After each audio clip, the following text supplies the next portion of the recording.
The DYU FF500 has a bunch of features I personally look for in a beginner commuter e-bike, like price, comfort, and overall feel, all of which I'll discuss throughout the review. So if you're thinking about picking up your first e-bike, stick around because this is something that I thought was above average.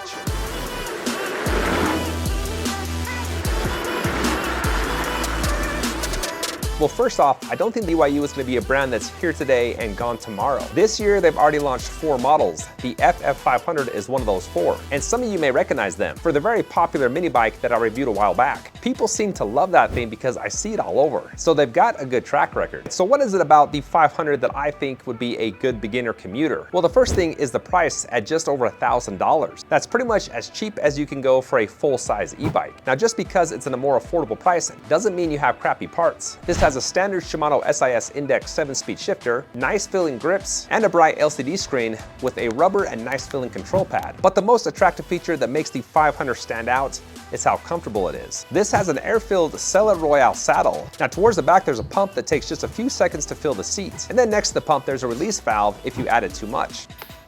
But that's not all. They've added a seat post suspension, combine that with a front fork suspension and an upright posture, and you've got yourself one comfortable commuter. Now to take the comfort test to the next level, I did take this off-road. The first section I hit was this windy and narrow single track green rated trail. As far as the suspension, it did pretty well. I wasn't rattled nearly as much as I thought I would be. It was more the handling. These bikes aren't the best for rough terrain with an upright posture and high center of gravity, so cornering around a tight bend or navigating rock gardens are a bit tricky. And then there's very little weight in the front of the bike. So when you do pull up when you're climbing a steep section, the front wheel tends to pop up. After the single track, I headed to a double track up the canyon, and that's where this performed much better. There was more room to navigate obstacles, it wasn't as steep and narrow, and just an overall better experience. So if you want to take this exploring, just make sure you have a wide trail. Alright, so that wraps up price and comfort. How about ride and feel? Well, bikes for $1,000 can go either way. Some surprise me with how good they feel, and others makes me question why I agreed to do the review. This surprised me. It's a very quiet ride. The only time I heard any popping or cracking was in the stem while climbing, and that's because I pulled back on the handlebars to get more power in the cranks. So when you add the stress to the handlebars in that way, it does pop a little bit.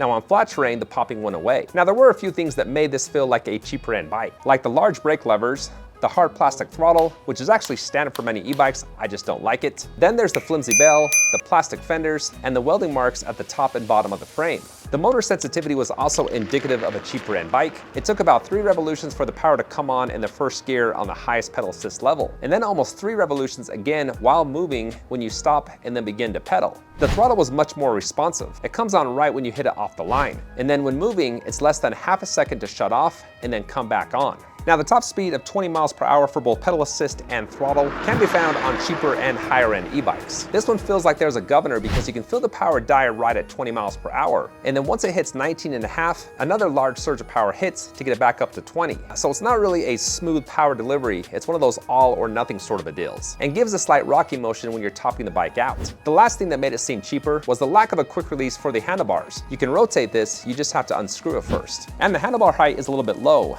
It can be adjusted, but it doesn't go up that much. Usually these types of bike raise up about 10 plus inches. This one is about 6 to 7. So if you're a smaller rider, you may have to lean over to grab the grips.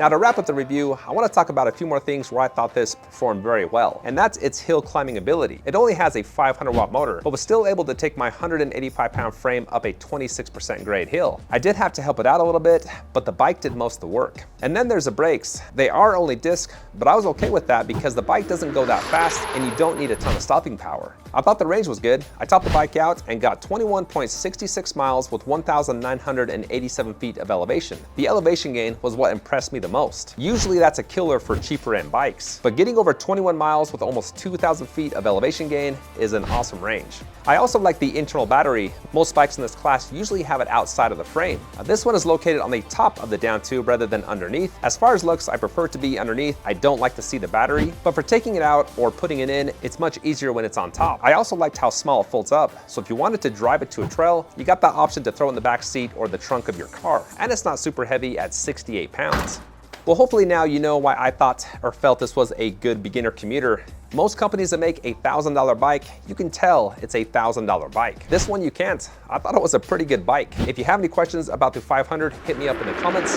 Thanks for watching and take care.